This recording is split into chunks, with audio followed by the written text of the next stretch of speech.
Welcome back, everyone. Today we have the new Portgas, the Ace deck profile. This is the new leader of set 13, and I think it's definitely one of the best leaders in this format. So it goes along with this and Emu being like the top two most played with the most results like in Japan. And I don't see it being any different here. That's not something I usually say because we usually have like a deck that doesn't do as well here that did much better in Japan just because the style of play is different.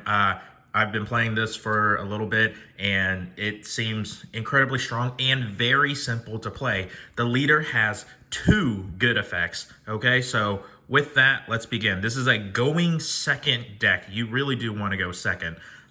If you go first, it's not the end of the world because this deck is just crazy strong. But let's go ahead and get into it. All right, so on your opponent's attack, once per turn, you may trash one card from your hand. Give up to one of your opponent's leader or character's card minus 2,000 power during this battle. Meaning everything in your hand can be a 2K, which is crazy good, right? But remember, it is only for that battle. So if they stand it, like put it back in active in any way, it does go back to full power. So keep that in mind. Then the better effect, the more important effect, I guess. I mean, they're both very good. Dawn times 1 once per turn. When you take damage on your or your character with 6,000 base power or more is KO'd, draw one card. That is going to give you so much advantage.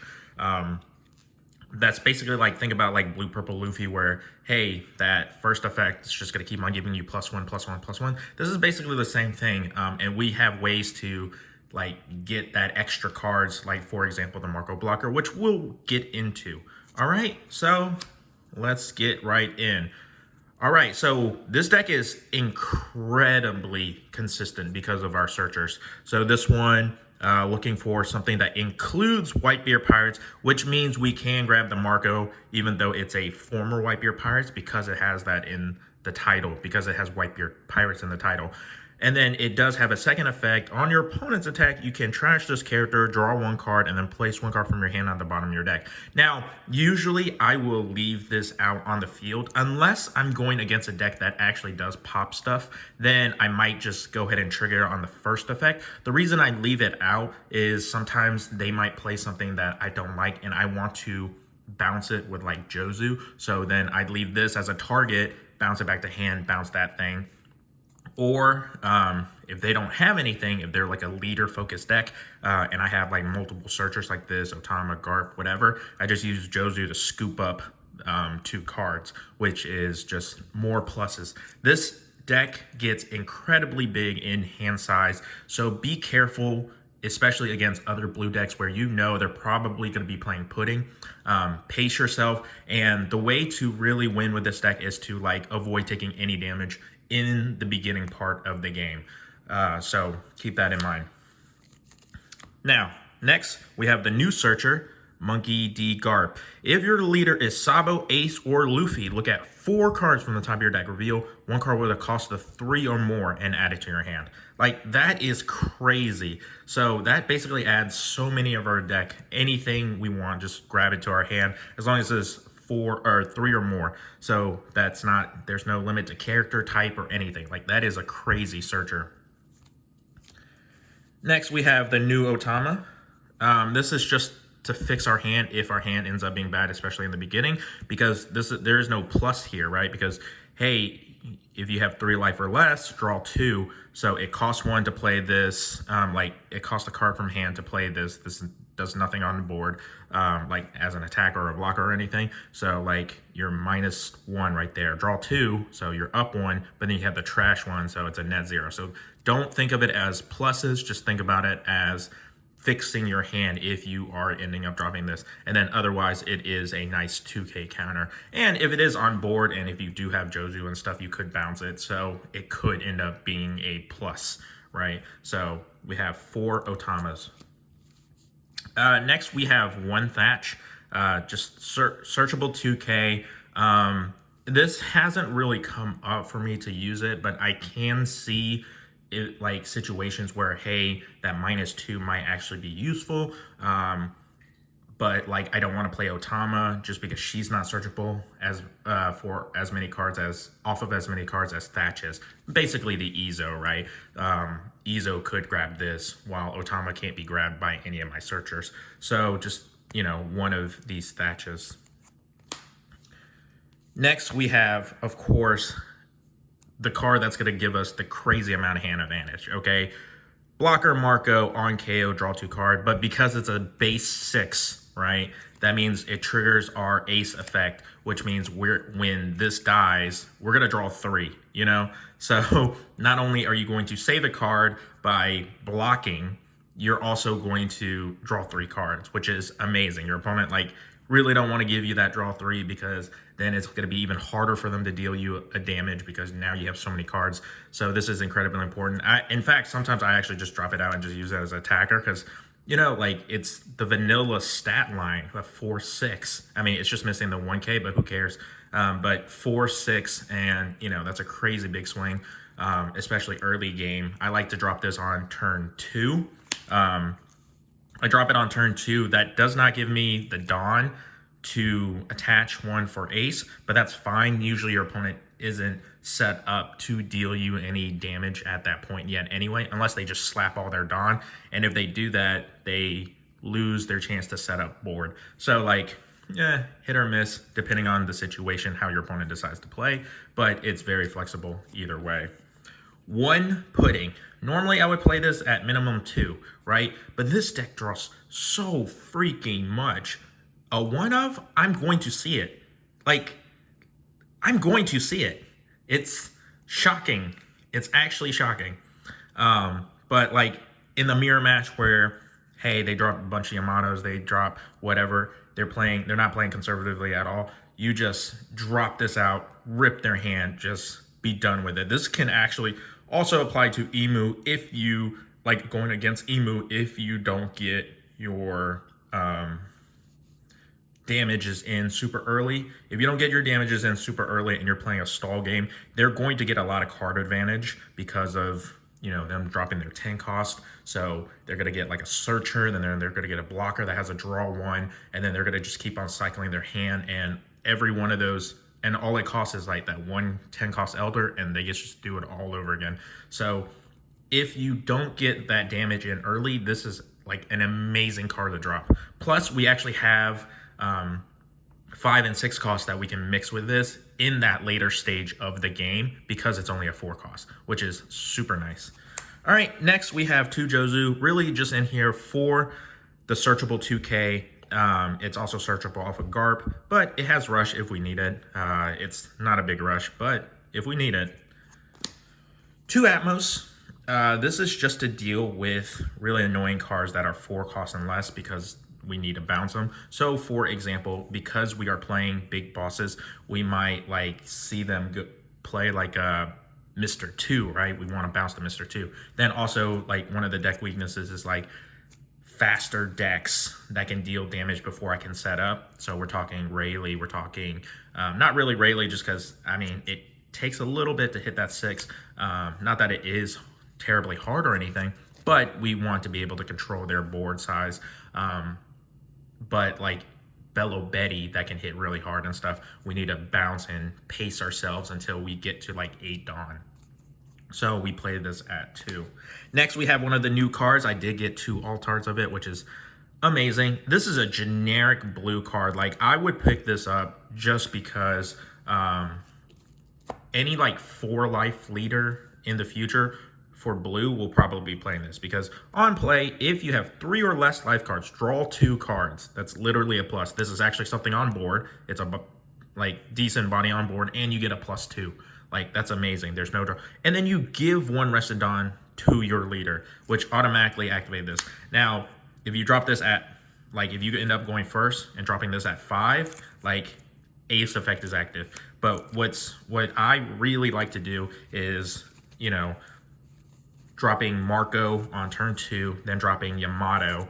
Yamato gives the Dawn 1 Rested Dawn to Ace, swinging for 7, and then Marco can swing for 7. And then this way, if they attack me or they attack Marco, my Ace effect is going to go off and draw more cards, right? Now just think about that. If I play this, that's draw 2, right? I'm already +2. If they swing into my life and say I take it, I'm going to +2 more. I'm going to +1 from life, +1 from leader effect off of the draw. Then if they swing at Marco, that will be +3. Like, that is just crazy. We're talking about +5 in between one turn. Like, that's what's so strong. All right, now, I know a lot of people in Japan were originally playing this and then they cut this out. I personally like this. I personally like the Rush Yamato. The reason being is just the fact that it's a rush card, but this is a activate main to reuse a Dawn, right? I actually wanted to play like the 1-cost Nami / the 2-cost Whitebeard card that gives 1 rested Dawn. This way, on even curve where my stuff is even, I always have leader effect active. But I realize after playing that, hey, so early in the game, they're not going to be dealing me that damage. Even if they put all their Dawn to deal me 1 damage, it is not the end of the world, simply because they gave up their opportunity to set up a board to deal me further damage in later. So, you know, if I miss a one-time hit and draw, it's fine. I like setting this up. I really do. So against like Emu and stuff, this is actually really good because Emu needs to stall and hit 10 Dawn and survive for 10 Dawn as long as possible. If you get them down to 1 life, like, you want to get them down to 1 life so that when your board is set up, you can just drop a Roger and go for game. This helps push super early, and I really like that. Next, we have 4 Utas, 2K, searchable, and because we're going to have, you know, a bunch of Whitebeards out, it's going to be a 2-cost to play, which is, as a blocker, crazy good, must have at 4. Now, if you did not want to play the 2 Yamato, right, because a lot of people in Japan cut the 2 Yamato, I would bump up Jozu to 4 and an extra Thatch. That's actually what I was doing because I based this deck off of the original, or like the most recent list of Japan's format, or Japan's top decks, and that's what they were doing. However, I decided to cut 1 here and there just to be able to add the 2 Yamatos. And I'm not too worried about, you know, cutting out the 2K because of my leader effect also being a 2K. Of course, you know what Jozu do. Jozu and Yamato are just really important because in the Emu matchup, your opponent can't get rid of that 6 cost, right? Because one of the elders get rid of 5 or less. So this is just going to sit out there and just be a menace to them, which is absolutely amazing. 2, Taxbeard. This is just so good for stalling. Like, your opponent say your opponent drops a full body of big attackers, whatever, especially like 5 elders all at once. Well, guess what? You drop this, they're not going to be able to swing at you, right? Because they're going to have to drop 2 cards just to do so. They're not going to do it.